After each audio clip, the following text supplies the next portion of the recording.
Magandang araw sa inyong lahat. Ngayon ay may kwento akong ibabahagi tungkol sa isang mahalagang bahagi ng ating kasaysayan. Isipin ninyo ang isang gabing puno ng tensyon at alinlangan. Matapos ang matinding labanan, nagtitipon ang mga katipunero sa kanilang himpilan. Amoy pa rin ang usok at tabo sa hangin, habang ang mga sugatan ay tinutulungan ng kanilang mga kasamahan. Mga kapatid, ang mariing pahayag ng kanilang pinuno. Hindi pa rito nagtatapos ang ating laban.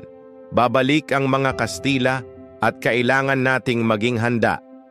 Ngunit may alinlangan sa puso ni Alon, ang kanilang magiting na mandirigma.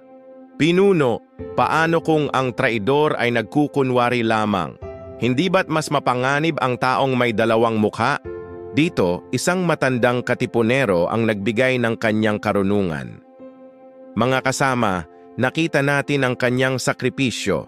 Hindi ba't ang gawa ay mas mahalaga kaysa sa salita? Habang sila'y nag-uusap, may espiya ng Kastila na nagmamasid sa dilim. Ang mga katipunero ay sugatan ngunit buhay pa. Kailangang tapusin sila bago lumakas muli. Bigla may dumating na taga-subaybay. Pinuno, malapit na ang mga Kastila. Darating sila bago mag-umaga. Sa gitna ng takot at pag-aalinlangan, tumayo ang kanilang pinuno. Mga katipunero, ito na ang huling sigaw sa gabing ito. Hindi para sa atin ang labanang ito. Ito ay para sa kinabukasan ng ating bayan. Kalayaan o kamatayan, ang sigaw ng mga bayani. Mga kaibigan, ang kwentong ito ay nagpapaalala sa atin ng kahalagahan ng pagkakaisa at katapangan sa harap ng pag-aalinlangan.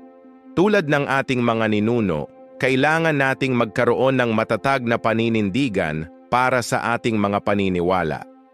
Kung nagustuhan ninyo ang kwentong ito, huwag kalimutang mag-subscribe sa aming channel at i-like ang video na ito.